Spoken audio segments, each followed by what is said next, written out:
भाग्य से हमको जिंदगी हमारी कहानी है, तुम्हारी कहानी है, बड़ी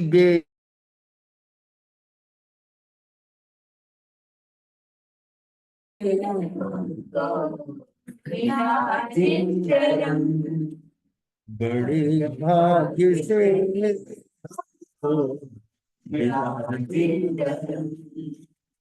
अनादि से भटके चले आ रहे हैं, अनादि से भटके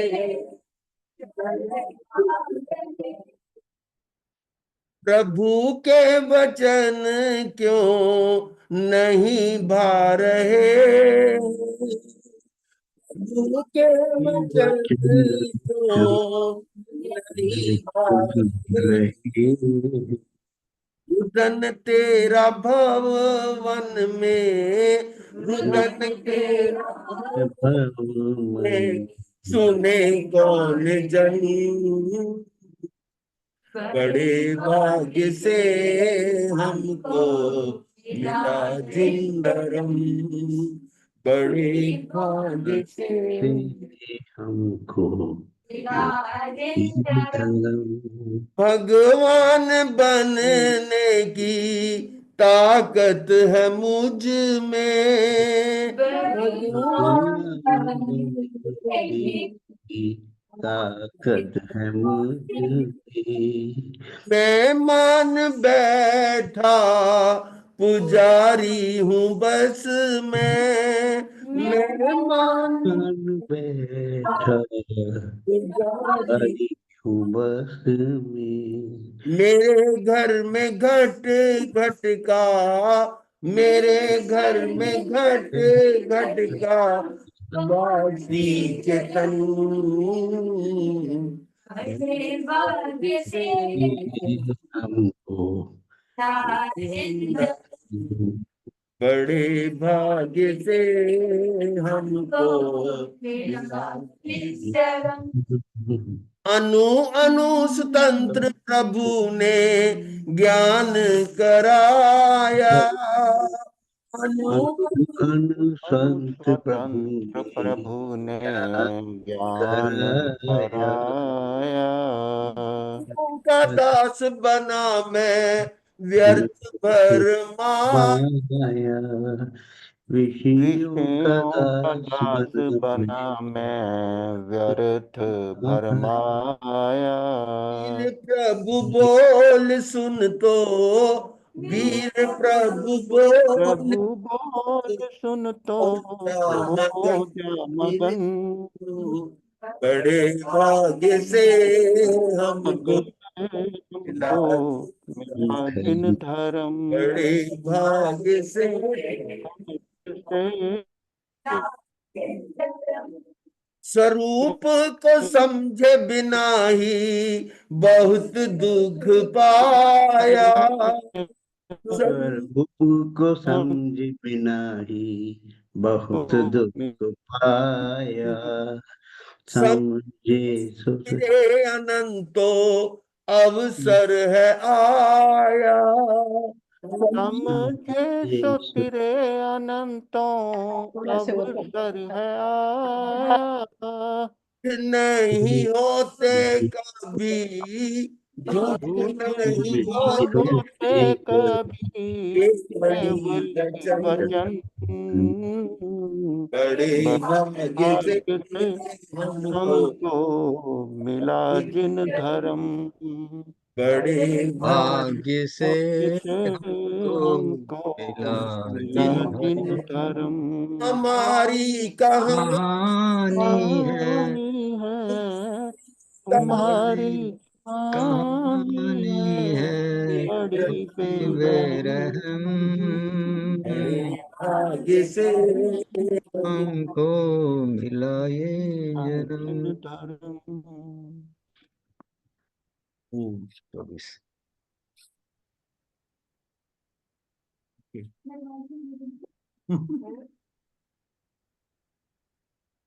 मथे वरना गुरुदेव हाँ जी। तुक्का था मथेन वो। बंदा मथेन बंदारी। मथे बंदा गुरुदेव। हाँ जी।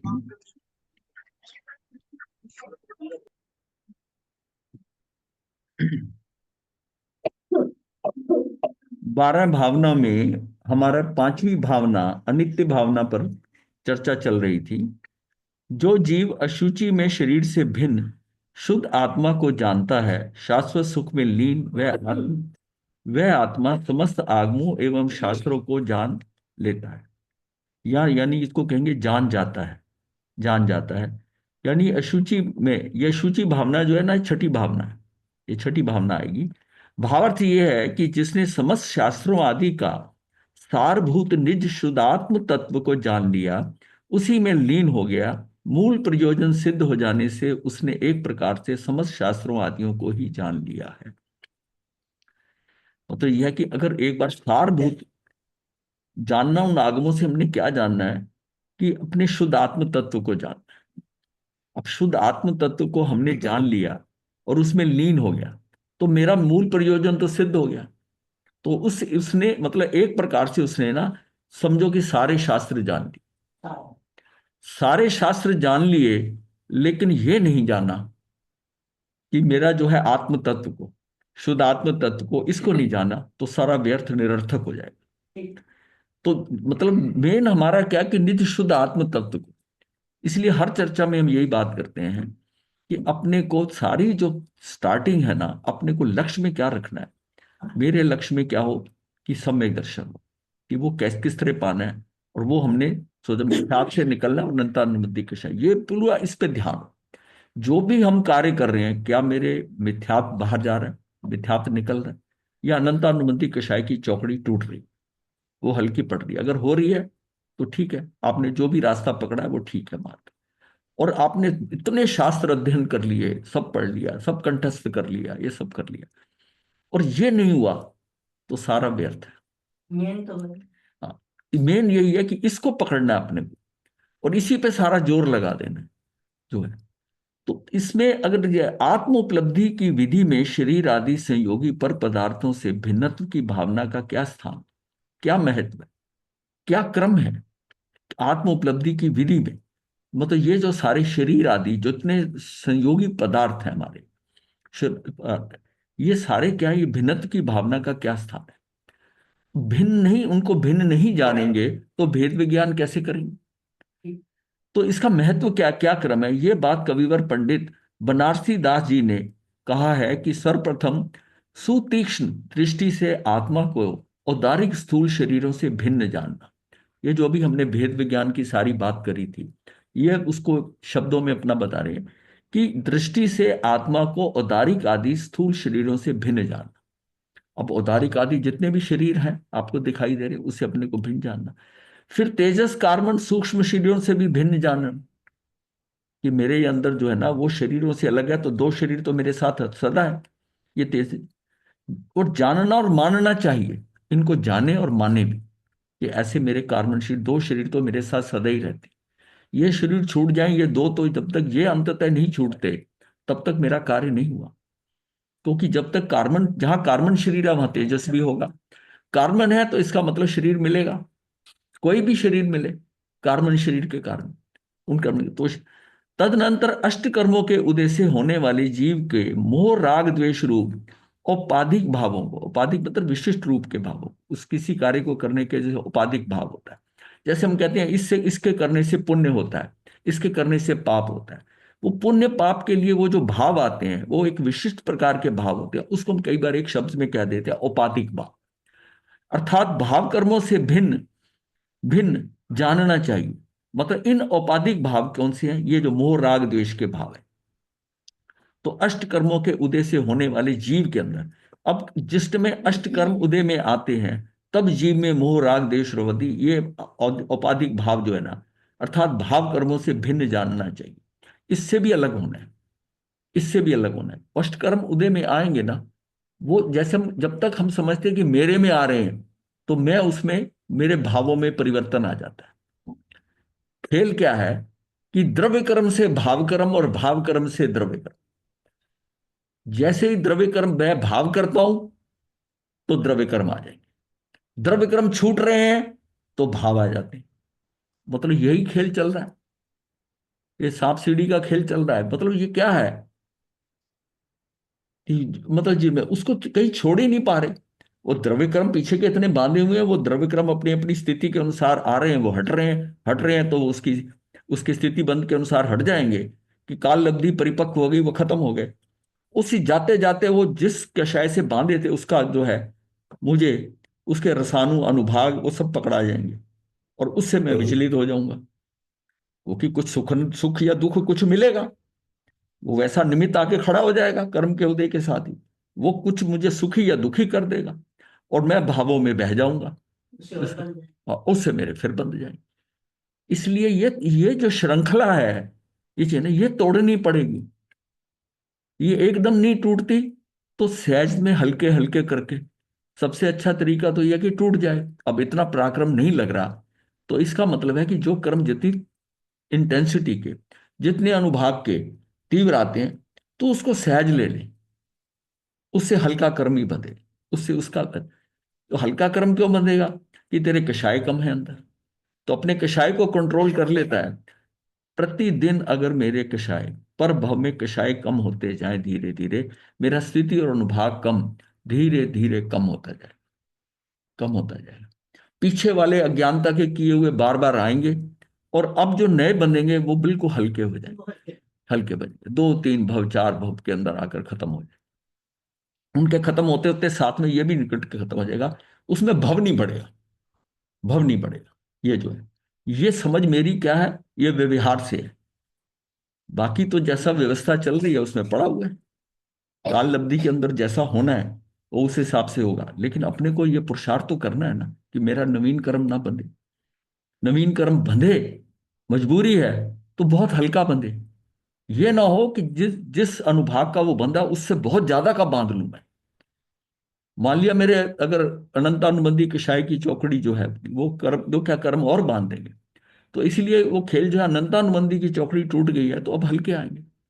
और स्वजन में भी अगर आता है, इवन साधु साध्वी की भी बात ले लें, स्वजन के ले लें, तब भी उसमें कई स्टेजेस हैं।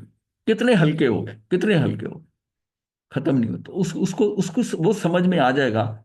ये हमको एक रास्ता दिखा रहा है, ये रास्ता दिखा रहा है कि कर्मों से हम कैसे बच सकते हैं।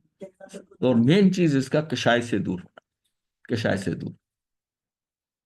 अब क्या है, तप कर लिया हमने, तब से हमें तप एक ऐसा तप में क्या है कि पूर्व के बंधे कर्मों की मैं निर्जना कर सकता हूं तब से। लेकिन मेरे अगर कषाय कम नहीं हुए तो मैं नवीन भी बांधूंगा अच्छे। ऐसा देखा गया है कि जिनका यह है कि वो अब कर्म बांधते हैं, हमारी जो हरकतें हैं हर समय वो कर्म बांधती रहती, कर्म तो बंध रहे हैं ना। वैसे जितने तब से पिछले भी तो नष्ट होते हैं, आगे बनते हैं, फिर मतलब साइमल दोनों चल रहे हैं, फिर पिछले नष्ट हो रहे हाँ, हैं, आगे बनते जा पिछले रहे हैं। कर्म द्रव्य कर्म जो बंधे हुए हैं हाँ जी। उसका उदय आता है, वो हट रहे हाँ। हैं। वो उदय आता है उसमें मैं हिल जाता हूं, मैं उसके अंदर भाव कुछ ऐसे कर लेता हूं और नवीन कर्म फिर बंध जाते हैं। मतलब तप में पिछले कर्म तो कटेंगे, इसका मतलब है, हाँ और तब आगे और बन जाएंगे। पिछले कटेंगे कर्म, हाँ लेकिन जी। अगले जो बंध रहे हैं वो भारी वो बंधेंगे ना। वो ही तप बंद रहे हैं। तप में भी कौन सा सम्यक तप, ज्ञान पूर्वक परिश्रम। तप कर रहे हैं, उसके हम्म। अंदर कटेंगे। नहीं तो नहीं। हाँ, क्योंकि हम इसको उड़ा नहीं सकते। तप भी एक हम्म। ऐसा टूल है कि कुछ लोग इसको पकड़कर देखिए, तप के अंदर अगर सम्यक तप हो रहा है तो नेचुरली उसके जो सुधा वेदनी के कारण वो उसको जो सहन कर रहा है उसकी निर्जरा तो हो रही, उसकी निर्जरा तो हो रही। अब वो मोक्ष की बात नहीं हो रही है। नहीं, हाँ, लक्ष्य अगर मोक्ष का हो तपस्या के लिए, तब तो तपस्या में निर्जरा ही होगी ना फिर। कैसे निर्जरा होगी जब नवीन बनेंगे। उस समय बात तो यह है कि मेरे नवीन कर्म ना बंधे। वो ऐसी तो तपस्या बहुत बार की होगी तो मुक्त थोड़ी हो गए उससे। महावीर ने कितने करे मांस खमन पे मांस खमन, और उस समय उठाकर गाय उछाल दी, खेल बिगड़ गया ना सारा। मतलब उसमें कषायों पे तो कुछ नहीं हुआ ना, कषाय तो वही के वही पड़े थे विश्व भूति के भव में, कषाय उतने ही रह गए। और कई बार तप को करके ना हट हट आ जाता है, हट से कषाय कषाय हो गए। खेल तो सारा कषाय का है। तप से तप करते हुए अगर मेरे कषाय कम होते जा रहे हैं, पतले पड़ते जा रहे हैं, तो ठीक है, ये भी संभाल लेंगे। अगर कषाय नहीं हो रहे, ठीक, तो बात तो कषाय की है, उसके परिणाम की है। और फिर ये बात है कि अगर सम्यकदर्शी तप करता है तो उसको बहुत लाभ मिलता है, कई गुना लाभ मिलता है। हाँ, वो वहां तक आ जाता है। तो मैं पहले पहले किस पे चोट करूं? सम्यक ज्ञान मतलब सम्यक दर्शन, सम्यक ज्ञान, चरित्राणी, मोक्ष मार्ग। चरित्राणी में तप चौथे नंबर पे आता है, उत्तरादंड सूत्र में चौथे नंबर पे तप लिया है। एक्चुअली वो तप साधु के लिए बताया, साधु के लिए बताया। 30वां अध्याय है। हाँ, 30वां अध्याय साधु के लिए है तप। बिल्कुल क्लियर है। हाँ हाँ, पहली क्लियर, बात। कोई डाउट नहीं, साधु के लिए तप है। साधु को तप करते हुए उसका, क्योंकि वो ज्ञान दर्शन ये साथ चल रहा है, उसका ज्ञान दर्शन और ये साथ चल रहा है, तो वो तप कर रहा है, तो उसको लाभ मिल रहा है। अब एक आदमी तप कर लेता, मैंने आज उपवास कर लिया, वो दुकान पे जाता, बिजनेस कर रहा है, धड़ाधड़ प्रॉफिट कमा रहा है, सब कुछ कर रहा है, वो किस बात का तप है भाई? सिर्फ भूख को कंट्रोल करा ना, आज नहीं खाना, कल ज्यादा खाना। वो कहता है कि अगर दुकान पे नहीं जाऊं और बिजनेस ना करूं, मेरा तो टाइम ही नहीं कटता, टाइम नहीं पास होता। मैं भी दुकान पे ऐसे जाता हूँ, करता मैं अपने टाइम में लगा रहता हूँ, मैं लगा रहता हूँ, अपना वो धंधे में वैसे ही लगा हुआ है। और अब वो कहता मेरी निर्जरा हो जाएगी। कहां से हो जाएगी निर्जरा? तप करने से। तू वहां मतलब सारा खेल खेल रहा है दुनियादारी का, और जो है प्रतिक्षण, और उसमें तू बिजनेस कर रहा है, ये कर रहा है, सारा पाप अरम श्रम सब हो रहा है, तूने सिर्फ खाना नहीं अंदर डाला जो है, तो तप हो गया। तप के साथ में अगर उपवास किया है तो उसको साधना, उसमें रहकर अगर वो करता है, क्या करता है? स्वाध्याय करता है, ध्यान करता है, उन पाप कर्मों से हट जाता है, तब तो उसका कह सकते हैं कि निर्जर होगी। वो कर्म तो साथ साथ बांधे जा रहा है। उसमें भी 100 में नहीं रहेंगे तब तक क्या 100 में रहेगा तो फिर। सम्यक तप उसी कहते हैं हाँ। कि सम्यक तप करो। एक दिखाने वाला तप है, देखा देखी का तप है, वो सारा खेल हो रहा है। चलो। और होता क्या है कि कोई तप इतना करता है बिना जाने, वो तप इतना करता जाता है जिंदगी में, ये अठाई करी, ये मांस खनन करा, ऐसा करा, ऐसा करा, और जब अंत समय आता है सारा शरीर टूट फूट गया, सारा अस्त व्यस्त कर दिया, क्योंकि सम्यक तरीके से नहीं करा। कषाय उतना ही तेज है अभी तक भी। तो फिर क्या हुआ उस तप का? आपने हठ योग से, हट से कर लिया। तो इसको सही तप को हम उड़ा नहीं रहे, तप का मतलब है, पर तप से पहले क्या करके अपनी स्थिति वहां कायम करनी है, फिर तप करे। 30वां अध्याय पढ़ो उत्तराखंड का, सारी ज्ञान कंडीशन दर्शन के हाँ। बिना तब भी कुछ काम नहीं करे। हाँ जी, बिना ज्ञान दर्शन के तब भी कोई काम नहीं करे। हाँ, मतलब आपको ज्ञान होना चाहिए, दर्शन होना चाहिए। ज्ञान के अलावा भी कंडीशन है। हाँ। हाँ, ये बाल तप भी हो जाएगा, अज्ञानता का तप है, अज्ञान का तप है। मतलब भिखारी को नहीं मिलती भीख तो वो भी तो उसको नहीं मिलता खाना, तो वो तब थोड़ी माना जाएगा फिर। क्या जी? हाँ, नहीं थोड़ी है। ये आप ही कोई मान लिया, कस्टमर हाँ दुकान पे ज्यादा आ गए, हाँ, आप बैठे रहे। नहीं खुला, आपने हाँ, तप कर लिया, तब थोड़ी हो गया ये। तब थोड़ी हो गया। हाँ, मतलब हमने तप को कितना, उसका क्या उसका अर्थ क्या निकाल लिया तप का? अर्थ काफी हाँ नेगेटिव हो गया। नहीं खाने में लगा दिया। ना खाने को लगा दिया। हाँ। फिर ये भी है कि पहले जिस दिन, अगले दिन उपवास करना है, तो आज शाम को क्या ना, मावा खा लें, कुछ खोया खा के, दूध गाढ़ा उसमें घी चम्मच डाल के पी लें, कल करना है। और हाँ, धारणा बड़ी दबा के करनी है। बात यह है, उसका भी देखो, शुरू में जो व्रत कराए जाते हैं, उपवास कराए जाते हैं, उसका होता है कि आपकी संकल्प शक्ति मजबूत हो। बच्चों को भी कराया जाता है, वो दया कराते हैं, किसी को कुछ मतलब एक टाइम का खाना, एकाशना है, 12 तप है। उसको उसको ये होता है कि इसमें संकल्प, मतलब बच्चे में संकल्प आ जाए कि ठीक है मैंने करना है। ये संकल्प शक्ति उसकी मजबूत कर रही है। जैसे एकांतरे का तप है, जिसको एकांतरे का तप करता है उसकी संकल्प शक्ति मजबूत होती है, कमजोर नहीं रहती। क्यों? उसको पता है कल फिर करना है, आज पारना है, कल करना है, आज पारना है, कल करना है। उसकी संकल्प शक्ति आती है। उस दौरान के अंदर कहीं से गुलाब जामुन भी आएंगी, कहीं से गोलगप्पे भी आ जाएंगे, कहीं से कुछ आ जाएगा, तो फिर क्या होगा? हाँ, फिर वो, हाँ, उसका ध्यान नहीं जाएगा, तो उसकी संकल्प शक्ति मजबूत होती है। संकल्प शक्ति, और ये बहुत जरूरी है।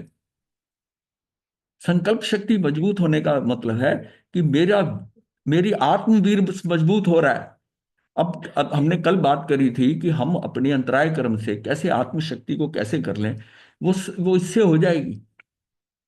मैंने 1 घंटा स्वाध्याय करना है, कुछ कुछ आ जाए, करना है, ध्यान करना है, उपवास करना है, मतलब जो धार लिया वो कर लिया, नहीं धारा नहीं।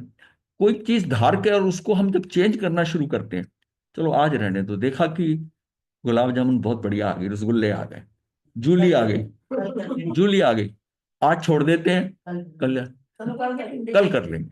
बस ये जो है ना, ये खराबी ले आई, ये जो है ना, उसको ध्यान को हल्कापन, ये इसको कहते हैं, ये बनियापन आ जाता है। बनियापन सिचुएशन देखकर वो मोल्ड होता है, वो बनियापन है। और क्षत्रियपना क्या है? कि अड़िग नहीं खाना, नहीं खाना। करना तो सामने चीजों का भी करने का फायदा है। हाँ, मतलब क्षत्रियपना होना चाहिए कि डिसीजन कर लिया कर लिया। और उसमें हम सोचते रहे, अच्छा कि मैंने गलत किया, मैंने क्यों कर लिया उपवास, आज ही करना था, इनको भी सामान आज ही लाना था, ऐसा क्या उसमें क्या बना? अपनी संकल्प शक्ति तो मजबूत हुई नहीं ना, अंदर से तो हिले हुए हैं। संकल्प शक्ति मजबूत हो तो, जूली आई थी, गुरुजी आपको बताया हाँ, हाँ, मुझे पता, आती रहती, खाते रहते हो आप, उनको आपको पता है नहीं, हमने खानी ही नहीं तो मेरे ख्याल से भिंडा वाले आए थे। हाँ, हाँ। और उनको मैंने कहा भी जूली वाले आए हैं। इस प्रकार 9 कर्म शरीर आदि द्रव्य कर्म और भाव कर्म से अथवा वर्ण आदि राग आदि भावों से आत्मा को भिन्न जानने के बाद सबुद्धि के विलास, अर्थात ये बुद्धि के विलास है, विलास का मतलब उसका खेल जो होता है बुद्धि का, अर्थात इन भेद विज्ञान संबंधी विकल्पों से भी भिन्न ज्ञानानंद स्वभावी त्रिकाली ध्रुव निज आत्म तत्व को पहचानना चाहिए। खेल तो सारा इसमें आता है कि क्या है, ज्यादा फंसी आत्मा कहां पड़ी है? 9 कर्म, द्रव्य कर्म। 9 कर्म क्या है? ये शरीर आदि, मेरे अलावा सारा जो खेल है, जो है ये मूर्तों का, ये मूर्त जो है वो सारे क्या? शरीर आदि। द्रव्य कर्म मेरे जो है, और वो जो 8 कर्म बने हुए हैं वो मेरे द्रव्य कर्म है। और द्रव्य कर्म के साथ मेरे भाव कर्म आ रहे हैं, ये मोह राग द्वेष आदि, ये भाव कर्म।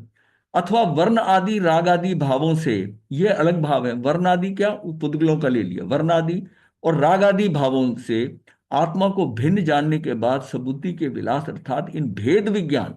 सबुद्धि कैसे करोगे? इसमें भेद कर लो।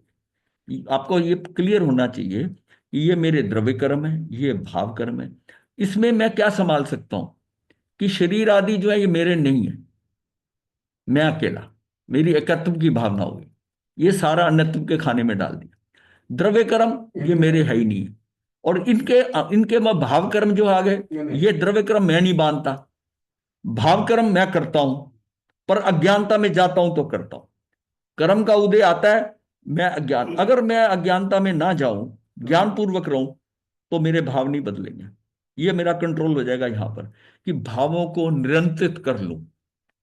मतलब अगर मुझे ये लगे कि ये जो कुछ हो रहा है, ये जो निमित्त आ रहा है, ये गड़बड़ हो जाएगी मेरी, मैं अगर उसके अनुसार कुछ कर दिया, रिएक्शन कर दिया, मैं फंस गया, मेरे भाव जो है ना, भाव बदले तो द्रव्य आए, द्रव्य कर्म आए, तो मुझे इस भावों को बदले, मैं उससे अनफेक्टेड, मतलब बिल्कुल रहूं। ये हो रहा है ना जो, ये मुझे फंसाने के लिए आ रहा है, ये लालच दे रहा है कि तू रिएक्ट कर, तू ऐसा कर, तो मुझे वहां रुकना है, इग्नोर करना है।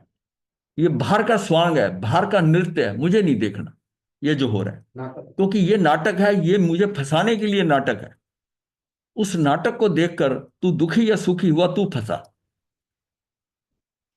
तो हम बाहर से, अब उसका एक ही तरीका है, या तो ध्यान करते रहो, आंखें बंद करते रहो, घर में ही बैठे रहो, बाहर ना जाओ, ज्यादा ना देखो, मिलो नहीं, अपनी परिधि को इतना शॉर्ट कर लो कि ये सारा चक्कर ही ना पड़े।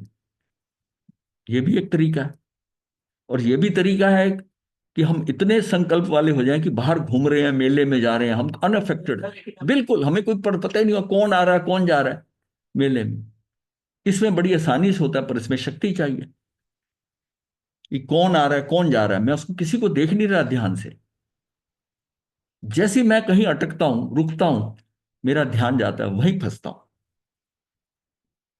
कैमरा कितना भी घुमा लो, अगर आपकी उंगली शटर पे नहीं है, कोई फोटो नहीं आएगी, आपको कहीं नहीं पता। और जहां आप रुके कि इसके कपड़े अच्छे हैं, ये सूरत अच्छी है, ये शक्ल ऐसी है, वहीं बटन दबा, वहीं उसकी, और वो चित्र आपको बार बार दुखी करेगा। वो वर्ण दुखी करेगा, वो प्रोडक्ट दुखी करेगा। आपने कोई चीज ध्यान से देखी कहीं मेले में, उसको देखा ये चीज तो बहुत बढ़िया है, मन में भावी आए लेनी चाहिए, वहां फंसे, वहां फंस गए, क्योंकि वहां आपने उस दृष्टि से देखा, उसने इतना आकर्षित कर लिया आपको, और उसमें आ गए।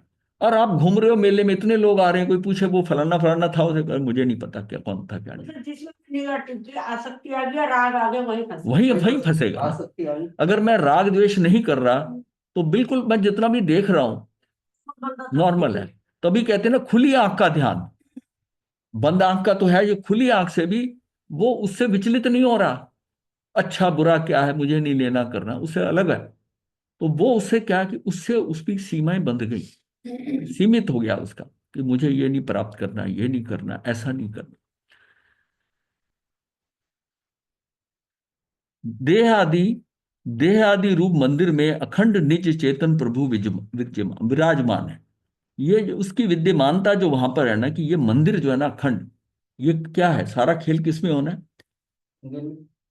निज परमात्मा। जिन परमात्मा का आप जितना मर्जी कर लो, कार्य नहीं होगा। कार्य तो निज परमात्मा में तेरे, क्योंकि सारा खेल तेरा अपना, तेरे इसी में ही होगा। उनसे दृष्टि हटाकर, तभी कहा गया ना कि उनके ऊपर अगर दृष्टि है तो उनके गुणों पे दृष्टि डाल। उन गुणों से तू आकर अपने गुणों को कंपैरिजन करके तू अपने में आ जा, क्योंकि जो तेरा कार्य होना है वो तेरे में ही होना है।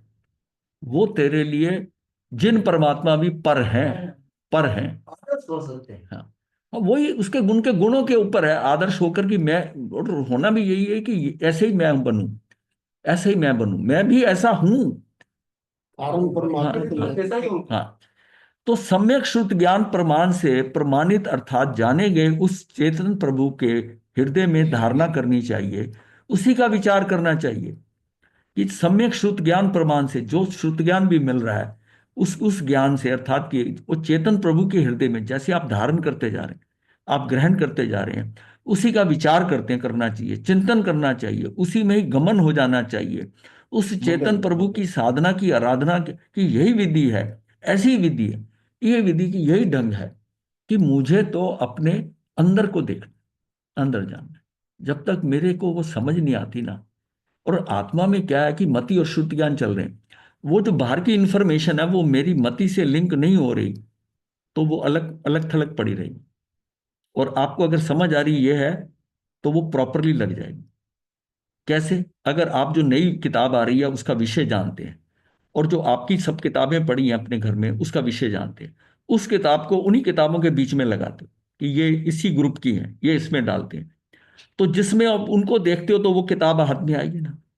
मेरे मति ज्ञान में जो जो इंफॉर्मेशन पड़ी है, अगर जो नई इंफॉर्मेशन का उसका कहीं लिंक नहीं बैठ रहा, तो अलग थलग पड़ी जाएगी, और वो कभी न कभी निकल जाएगी। एक बार आपके वो जो श्रुत ज्ञान नया आ रहा है आपके मति ज्ञान में, अच्छा ये उसको क्लिक कर, आपको समझ आएगी ये क्यों कहा जा रहा है, और मेरा कौन से प्रश्न का हल कर रहा है, उसको आपने वहां टिका दिया, तो वो मति ज्ञान वाला सिस्टम आपका पुष्ट हो जाएगा। वो पुष्ट हो जाएगा, क्यों?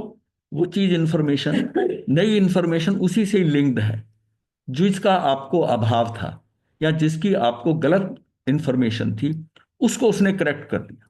तो उसने आपको 1 मिनट में समझ आ जाएगी। बात सुनते ही आपकी वो लाइब्रेरी की सारी किताबें हिल जाएंगी जो पड़ी हुई है मति ज्ञान में। अच्छा ये उसके कारण है, बस इतनी बात काफी है, आपने उसको पकड़ लिया, पॉइंट को पकड़। और एक आप सुन रहे हैं, आप उसका कहीं लिंक नहीं कर पा रहे, ये क्यों कहा जा रहा है, कैसे कहा जा रहा है, बस सुन रहे हैं एकाग्रता से, वो कार्य ज्यादा नहीं आएगा। आपको कभी फिर दोबारा सुनोगे तो आप कहोगे हाँ आप सुना हुआ है, सुना हुआ है, लेकिन आपके अपने मति ज्ञान के अंदर नहीं। तब तक हम उसका अभिप्राय नहीं समझ के सुनेंगे, उसका अभिप्राय समझोगे तो उसको उस विषय में लेके जाओगे, तब वो याद रहेगा। हाँ तब वो याद रहेगा, तब वो याद रहेगा। भैया कहने का, समझाने का भाग है। हाँ मतलब अच्छा, कभी अंदर से निकालना है कि समझाने हाँ, का भाग क्या है। क्योंकि अच्छा, जब, शुद्ध ज्ञान भी तो पर ही होगा ना जी वैसे तो।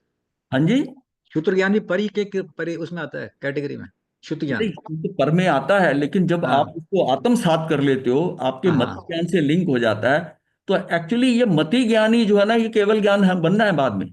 अच्छा ये मति कौन कौन और कौन सा ज्ञान होगा? ये मति ज्ञान ही व्यापक होकर उस केवल ज्ञान में जाएगा। तो श्रुत ये ज्ञान का मतलब है, सबसे बड़ी बात है, शुद्ध ज्ञान शाब्दिक है। हाँ हाँ जी। शुद्ध ज्ञान शाब्दिक है और मति ज्ञान शाब्दिक नहीं है। नहीं, मैं अपने मति ज्ञान से किसी को शब्दों में समझा रहा हूं तो उसके लिए श्रुत ज्ञान हो गया। हम्म। दोनों दोनों में डिफरेंस समझ लो। जी वो जी। श्रुत ज्ञान हो गया। मैं कहीं से श्रुत ज्ञान सुनकर और उसको अपने में जोड़ता हूं तो मेरा मति ज्ञान बढ़ जाता है, और मैं हम्म उसमें जोड़ नहीं पाता कि ये नई इंफॉर्मेशन कहाँ, मतलब इसका लिंक कहाँ है। तो फिर वो आपका मति ज्ञान नहीं, ये तो एक इंफॉर्मेशन हो। जब हम उस एक ही धारा के अंदर वो चीजें हमारी जुड़ती जाती हैं, तब आपको एक दिमाग में आता है, अच्छा ये बात है, ये इसलिए है। वो उसका मतलब है कि वो आपको सीधा अंदर अंदर पहुंच गया कि ये कहाँ इसका लिंक बैठ रहा है। इसलिए जो लिंक वाइज है ना, उससे ज्ञान होता है। यही हमारे शास्त्रों में और दिगंबर शास्त्रों में फर्क है। उन्होंने सारा एक समूह जो है ना, एक ही तरह का, वो एक ही जगह इकट्ठा करके समझाया जाता है। समय सार ले लो, नियम सार ले लो, प्रवचन सार ले लो, उसमें आपको एक चीज लेके और उसी के ऊपर सारी चर्चा है, तो आपको कोई कंफ्यूजन नहीं होगा। हमारे आगमों में क्या है कि एक चीज यहाँ पड़ी है, दूसरा थोड़ी थोड़ी अलग नहीं, उनमें तो अलग अलग है ही है। इसमें भी विषय के अनुसार जो है ना, वो बहुत फर्क है। बहुत फर्क है, कभी कुछ चल रहा है और थोड़ी अगला जो अध्याय देखोगे वो कुछ और हो जाएगा। वो पाठ्यक्रम के अनुसार नहीं है। जैसे हमारे स्कूल में कोर्स होता है पाठ्यक्रम, कि बच्चे को पहले क्या सिखाना है, पहले जोड़ना सिखाना है, फिर उसको घटाना सिखाना है, फिर उसको गुना करना सिखाना है, फिर भाग करना सिखाना है। उसको धीरे धीरे बच्चे को समझ आता है कि इसका, क्योंकि जमा करना जानता है, फिर उसको फर्क पता चलता है कि 2 + 2 4 होते हैं। और जब टीचर उसको बताता है कि 2 × 2 4 होते हैं, वो बच्चे का दिमाग देखो, वो कंफ्यूज होता है। वो कहता है, टीचर से कहता है, आपने उस दिन तो बताया था 2 + 2 होते हैं, और आज कह रहे हो 2 × 2 4 होते हैं। अब उसको गुना को समझाना है ना उस टीचर को, और जमा को भी समझाना है, ये गुना क्या होती है। उस उस बच्चे को क्या पता कि ये जमा क्या है और गुना क्या है। लेकिन उसको समझाते समझाते कि ये दोनों के उत्तर एक है पर ये गुना है, फिर उसको बताएंगे। अब 2 में 2 जोड़ा तो 6 हो गए, और 2 को 3 से गुना करा, ये 6 हो गए। तो उसको तो बड़ा कंफ्यूजन होता है। उसकी बुद्धि के अनुसार सोच के देखो, ये कंफ्यूजन कितना उस बच्चे में होता है। ये समझ नहीं आता, ये समझ नहीं आता। ये समझ में आने लग जाए कि ये व्याख्या किस ढंग से की जा रही है, ये क्या बताया जा रहा है, उसमें मेन चीज क्या है। ये उसको गुना करके मल्टीप्लाई कर रहा है, ये उसमें जुड़ रहा है, ये उसमें जुड़ रहा है। तो धीरे धीरे जब हमें समझ आने लगता है, फिर हम प्रश्न करने लगते हैं। पहले का एक एक संख्या का प्रश्न होता था। 2 में पहले जब टीचर ने वो छोटे छोटे खानों वाली किताब होती थी ना, उसमें लिख देती है, इस 12 के अंदर क्या जोड़ना है, 11 जोड़ो, ऐसे बताते थे। तो इस तरह करके वो एक एक और 2 3, मतलब उसमें 10 से ज्यादा की गिनती नहीं होगी कि हासिल आया एक, वो उस बच्चे को कंफ्यूज हो जाता था। उसको पहले सिंपल जोड़ दिया जाता था कि 12 में और 11 में, वो स्टेप है ना। ये इसी तरह ही धर्म में अगर आप जैसे समझते हैं ना, अगर ये पाठ्यक्रम के तौर से हो ना, तो ये समझना बड़ा आसान। हमने जब इसकी अध्ययन करने से हमें पता चला कि ये जो है ना, इनका इनके जो परम आगम है, ये कैसे सीरियल ऑर्डर में रखे हुए हैं। आपको पीछे ज्यादा देखने नहीं, जो पढ़ा है ना उसका आगे ऐसे चल रहा है। समय सार में समय लेकिन सार एक ही ऐसे ही, विषय को लिया वो एक ही व्यू में लेके चले हैं, क्योंकि सार निकाले हुए हैं उन्होंने। और हमारा व्याख्या प्रगति हमारा देख लो ना, कि वो कुछ कह रहा है, कर्म का कह रहा है, फिर एक वो अध्याय मत ज्ञान में कुछ और, एक अध्याय में पता नहीं कहां से कहां घूम जाता है। अब इतनी डाटा को आप कैसे कलेक्ट करोगे, कैसे लिखोगे, कैसे करोगे, समझोगे? वो फिर जानकारियां ही रह जाएंगी। वो जानकारी रह जाएगी, उससे आपको पूरा ग्रंथ पढ़ने के बाद में वो नहीं आएगा कि इसका सारा सार ये है, सारा सार ये है। इसलिए महत्व इनका ज्यादा है। ये जब तक अर्थ नहीं समझ आता ना, तो आदमी ये कहता है ये श्वेतांबर के हैं, दिगंबर के, इसमें फंसे रहे। इन इन इनको पढ़ने से ज्यादा क्लैरिटी हुई। एक्चुअल चीजें वही हैं, कोई नई चीजें नहीं है। ये इसके ऊपर एक लाइन लिखी है, बिल्कुल फिट बैठती है। इसको नीचे कर थोड़ा। हाँ, ये क्या है? हाँ इस सभी विकल्पों से निकलो। हाँ, निकलो। तो ये भेद भेद विज्ञान से ही निकलेगा ना। वो जो हाँ ये अच्छा या बुरा, हाँ, ये उस विकल्प से निकल के त्रिकाली ध्रुव आत्मा पर आ जाओ। वो ठीक है, लेकिन त्रिकाली धूप में सीधा कोई उठा के थोड़ी डाल देगा वहां। हाँ। त्रिकालिक ध्रुव तो सारे ही कहते हैं त्रिकालिक ध्रुव पे आ जाओ, सारे ही होना चाहते हैं। ऐसे चले जाते हो क्या? ध्यान करने बैठते हो कि कुछ नहीं सोचना, कुछ नहीं करना, मैंने ध्यान लगाना है। हाँ? आएगा ज्यादा कंट्रोल जितना करोगे ना टाइट। हाँ। हाँ। मन गोरा हाँ। जितना लगाम खींचो वो उतना ज्यादा शिष्य सारे खुले के अंदर कर रहे थे, ध्यान कर रहे थे, तो उधर पेड़ों पे बंदर उछल रहे थे, तो गुरु ने कह दिया देखो आपने बंदरों पे ध्यान नहीं देना है, अपने पे ध्यान देना है। उस सारों को ध्यान में बंदर ही नजर आए। उनको बंदर, वो नहीं, मतलब जो आना है वो आ गया, उस इस चीज को ये नहीं। हाँ, वो बैठ गया, उसको ध्यान में बंदर ही नजर आ रहा। पर से भिन्नता का ज्ञान ही भेद विज्ञान है। पर से भिन्नता, ये पर है ना, जब हम देवगुरु धर्म को भी अपने से अलग समझे कि ये मेरा कुछ नहीं कर सकते, जो कुछ होना है मेरा अपने द्वारा होना है, पहले ये समझ लो। जब तक मेरी दृष्टि यह है कि ये मेरा भला कर दे, कहते हैं ना लोग, महाराज एक आशीर्वाद दे दो, हमारा काम है ये हो जाए, ये ऐसा हो जाए, कृपा। वो आते हैं मंगल पाठ सुनते हैं, क्या है कि कुछ ना कुछ हो जाएगा, कुछ ना हो जाए। कुछ क्या हो सकता है? नहीं हो सकता।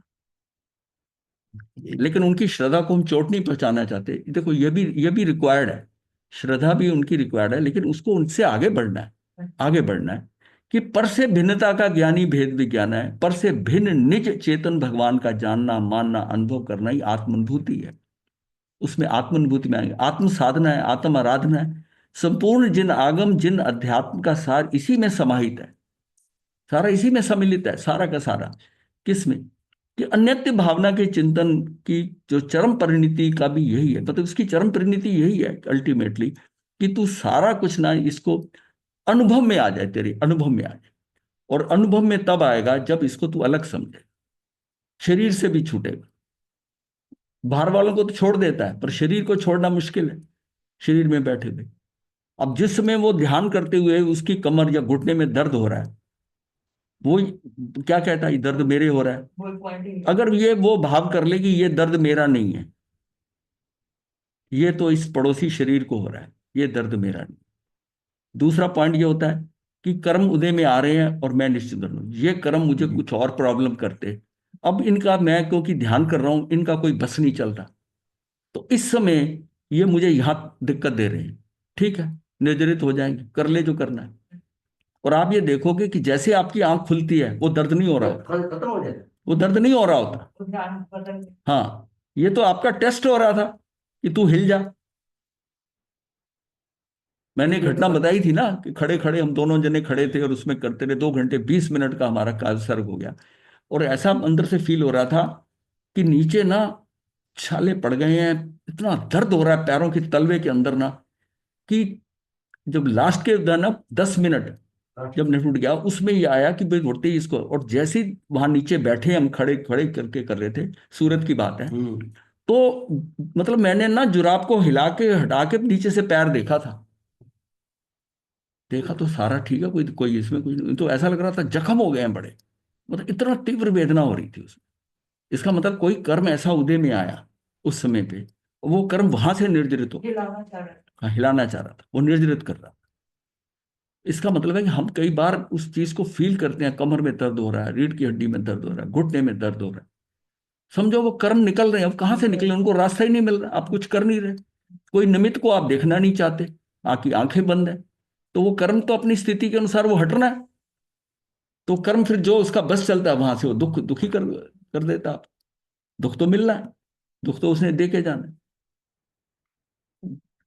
अनादि काल से ये आत्मा पर को अपना मानकर उसी में रच पच रहा है, इसी कारण 4 गति और 84 लाख योनियों में परिभ्रमण करता हुआ अनंत दुख भी भोग रहा है।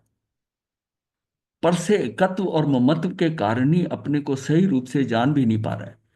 पर से एकत्व कर लिया और ममत्व एकत्व भी कर लिया, ममत्व के कारण अपने को सही रूप से जानी, और जिनको जानना था उनको जाना नहीं, उनका जानना नहीं हो रहा, पराये को अपना जाना और अपने को परायों का जाना, मूल में मूल वही मूल में प्रॉब्लम हो गई कि ये मेरे हैं।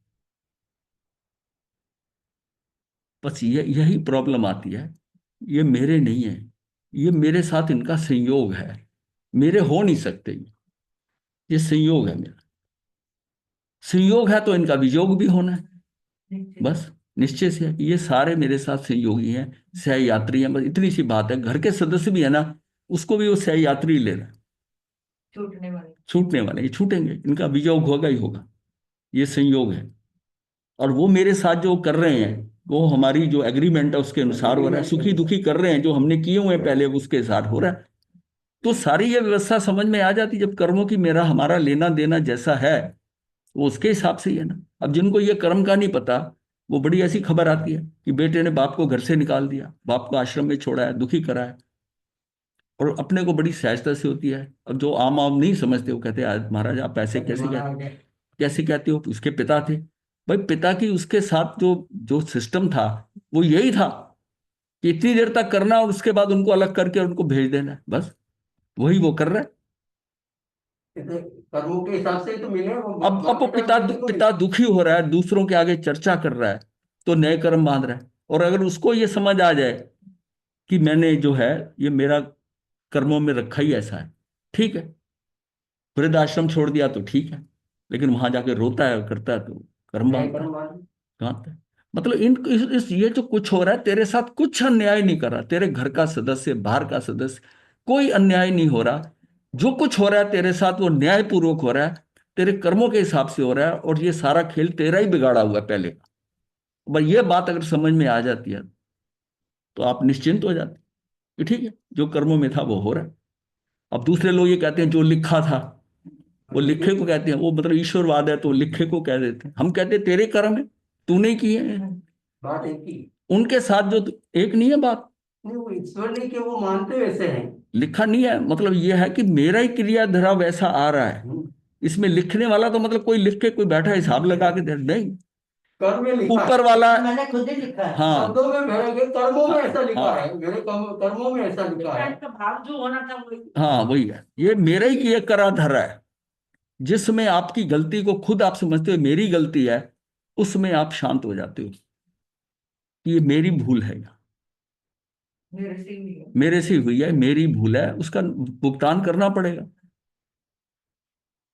पर से एकत्व और ममत्व के कारण ही अपने को सही रूप में जान भी नहीं पा रहा, पहचान भी नहीं पा रहा। पर से एकत्व मत तोड़ने के लिए पर से अनत्व की चिंतन इस जिस गहराई से होना चाहिए, जब तक उस गहराई से नहीं किया जाएगा, मतलब अन्यत्व का चिंतन जिस गहराई से होना चाहिए तब तक नहीं, जब तक नहीं किया जाएगा तब तक पर के प्रति होने वाले एकत्व मत को नहीं तोड़ा जा सकता। जहां जब तक नजर आ रहा है कि ये मेरे हैं, बस तब तक वो फंसा हुआ है। इसके लिए सतत प्रयास अत्यंत आवश्यक है। ये एक टाइम में नहीं होता। ये उसको अपने ज्ञान पूर्वक होगा कि हम सब अलग अलग हैं, अलग अलग हैं। और उस चीज को शुरू से ही लेकर कि ये जो मेरे साथ संयोगी है ना, ये कभी भी इससे वियोग हो सकता है मेरा, इसको लेके चलना पड़ा। ये इसको अगर उसके मन में है कि संयोग है तो वियोग हो गया। मतलब ऐसे भी लोग हैं कि प्रवचन में एक ठीक टाइम पर पहुंचते थे, उस दिन प्रवचन में लेट आया तो महाराज ने कह दिया कि भाई तुम तो रोज रेगुलर आते हो, तो आज लेट क्यों आए, प्रवचन के अंदर थोड़ा लेट हो गया। उसने कहा कि कुछ आवश्यक काम करने, जरूरी करना पड़ गया तो करा। तो महाराज ने सुन लिया आवश्यक काम, तो भी इतना, ये तो इतना अच्छा है, इसको आवश्यक काम इससे ज्यादा क्या पड़ गया प्रवचन सुनने। तो वो कहता है कि अपनी पत्नी का दाह संस्कार करके सीधा एक मेहमान को छोड़ के आया। एक मेहमान को छोड़ के आया। तो उन्होंने फिर क्वेश्चन आ गया कि मेहमान को छोड़ना जरूरी है प्रवचन से पहले?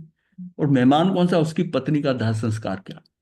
और बात बेटा ये घटना मतलब कहानी के तौर पे नहीं है, एक्चुअल घटी हुई है, घटी हुई है। मतलब कितनी ज्यादा निश्चिंतता, संतोष भी, उसको उसको मेहमान को छोड़ा है। और प्रवचन में थोड़ा लेट आ गया, प्रवचन नहीं छोड़ा। तो एकत्व ममत को नहीं तोड़ा जा सकता, इसके लिए सतत प्रयास अत्यंत आवश्यक है। पर से एकत्व और ममत तोड़ने का एकमात्र उपाय प्रत्येक वस्तु की स्वतंत्र सत्ता का सम्यक बोध ही है। हमें यह लगे कि सब कुछ स्वतंत्र है, इसके साथ जो हो रहा है मेरे साथ हो रहा है, यह स्वतंत्र सत्ता है। अपनी सीमा में सर्वप्रभुता संपन्न किसी भी वस्तु को अन्य वस्तु का मानना जानना, यह क्या महामोह है। ये क्या है, हमारा विमोह है, महाज्ञान है, मिथ्यात्व नामक महापाप है। क्या है कि हम उसकी अपनी सीमा में, मतलब उसकी सीमाएं नहीं, हम उसके साथ है कि ये इसको तो अभी रहना चाहिए था, हमें पता है इसकी आयुष खत्म है, ये चीज इतनी देर ही रहनी थी। कोई वस्तु भी टूटती है तो घर में टूटती है, तब बोलो इसका टाइम आ गया था, ठीक है जाएगा, उसको बड़ी सहजता से हम उसको जैसे संयोगों में और वियोगों को बड़ी सहजता से मानने लगे जाते हैं।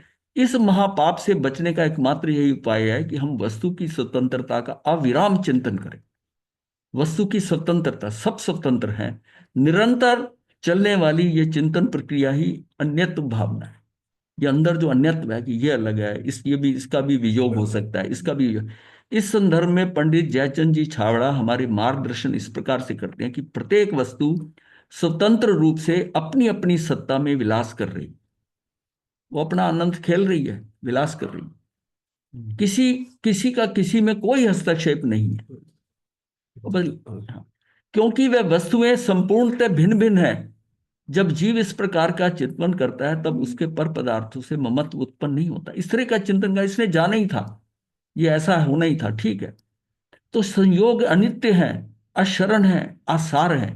तो ये अनित्य है, ये हमारी पहली भावना। अशरण है, ये दूसरी भावना। आसार है, संसार भावना का आ गया। साथ नहीं देते, हमसे अत्यंत भिन्न है, ये सारे साथ नहीं देते, मतलब इसका हो गया एकत्व की भावना। हमसे अत्यंत भिन्न है, अन्यत्व भावना। ये सब जान लिया, अच्छी तरह जान लिया। अब क्या करें, बस इनका ही विचार, इनका ही चिंतन कब तक चलेगा? ये सब और क्या होगा इससे? इससे क्या हो जाएगा? कुछ नहीं, मात्र इतने से कुछ नहीं होगा। ये तो मात्र विकल्पात्मक प्रारंभ है। इससे तो मात्र भूमि तैयार होती है। बीज तो अब डालना है, बीज डाले बिना तैयार जमीन में कुछ फल नहीं दे सकती। ये सारी तैयारी हो रही है, उसमें हल चल रहा है, उसको सिंचन हो रहा है, उसका जमीन तैयार की जा रही है, सिंचन हो रहा है, तो उसका ये फल नहीं दे सकती। पर ध्यान रहे, पथरीली जमीन पर पड़ा बीज भी अंकुरित ही नहीं होता, फिर पल्वित होने का, फलित होने का प्रश्न नहीं उठता। हाँ, तो संयोगों की अनित्यता, अशरणता, असारता, असंगता, असंगता, पृथकता चिंतन मनन पूर्वक भली भांति जान लेने पर इन्हें धारण कर लेना ही धारणा में लेना है। उपयोग को इन पर से हटाकर इनसे भिन्न नित्य परम शरणभूत सारभूत एक निज शुद्ध आत्म तत्व में लगाना है, लगाए रहना है। चिंतन मनन के विकल्पों से भी विरत होकर मात्र निज को ही जानते रहना। सारा खेल सारों से हटकर अपना चिंतन मनन कहाँ लाना है? निज शुद्ध आत्म तत्व पर, और होकर जान, मात्र जानते रहना, कुछ नहीं करना, जानने का विकल्प नहीं करना, जानने का विकल्प नहीं करना, क्या जानो जानना भी सहज होने देना है। कृतत्व का तनाव रंच मात्र भी नहीं रखना, मैं करूं ऐसा करूं ये भी नहीं रखना। तो बस मात्र सहज जानना, जानना वास्तव, मतलब ये जानना वास्तव में जानना, जानना होने दो सहज, होने दो इस सहज परिणमन को 2 घड़ी तक। इससे अंतर की अनंत वीर उल्लसित होगा, अनंत का सागर तरंगित हो उठेगा। देह देवल में विराजमान आत्मा के प्रदेश प्रदेश में अनंत की तरंगे उल्लसित हो उठेंगी। देह देवल भी उसकी तरंगों में तरंगायित हो, रोमांचित हो उठेगा, तेज दीप्त हो उठेगा। जब ये सब तेरे अंतर में घटित होगा तब पर से एकत्व और ममत्व विघटित होगा, हट जाएगा। तभी अन्यत्व भावना का चिंतन सफल होगा, अर्थात सार्थक होगा। क्या हुआ? लास्ट में तो मतलब अभी छोड़ दिया तो थोड़ा रह गया ना, ये थोड़ा जल्दी कर रहा, थोड़ा इसको हो गया, कल थोड़ा सा बीच में लेकर इसको कर देंगे पूरा। गुरुंदर गाड़ी चला दी। गुरुजी को पता नहीं चलिए, क्या हो गया? बंद कर दो ना। क्या हो गया? ये बंद कर दिया आपने, नहीं वहां से लग गया होगा। गुरु जी वो स्वतंत्र सत्ता की बात करते हैं तो ये कहते हैं आत्मा शरीर में है, ये बड़ा कंफ्यूजन क्रिएट करती है। हाँ, आत्मा शरीर में नहीं है। नहीं है तो ये जब तक ये ना समझ, आप तो ये सुनते रहे हम आत्मा क्षेत्र शरीर में है, हाँ, साथ तो साथ है, साथ साथ है, तो सारा इससे संयोग इजी है। होता है। हाँ, हाँ संयोग है, कोई किसी में नहीं है। कोई किसी में नहीं है, हमेशा ही कहते हैं आत्मा शरीर में, आत्मा शरीर में, तो वो कंफ्यूजन होता था बड़ा कि क्या अलग करें। वो व्यवहार से है, व्यवहार से था, व्यवहार में लेकिन वो है। बोल देते हैं शरीर में है। हाँ तो हाँ, इससे बड़ा इजी हो गया कि कहते हैं समझने के लिए। शरीर, आत्म प्रदेश और कर्म साथ साथ है, साथ साथ संयोग है, एक उनका संयोग है, संयोग है। कनेक्शन कोई नहीं है। हाँ इसलिए अलग रखने में थोड़ा सा इजी हो जाता है इसमें कि भाई हाँ, मेरे साथ, मैं easy हो इसमें नहीं जाता हूँ, है। मैं इसमें नहीं हूँ, हाँ, फर्क शब्दों पड़ता का है है। बात का। हाँ, हाँ तो ये बड़ा, ये भी एक माइंड में सेट था ऐसा कि महात्मा कोई व्यक्ति ऐसी बात करे तो वो दिल में उतर जाता है, हाँ, कोई दिल में व्यक्ति उतर, ऐसी बात करे तो दिल में उतर जाता है, और कोई ऐसी बात करे तो दिल दिल से से उतर उतर जाता जाता है।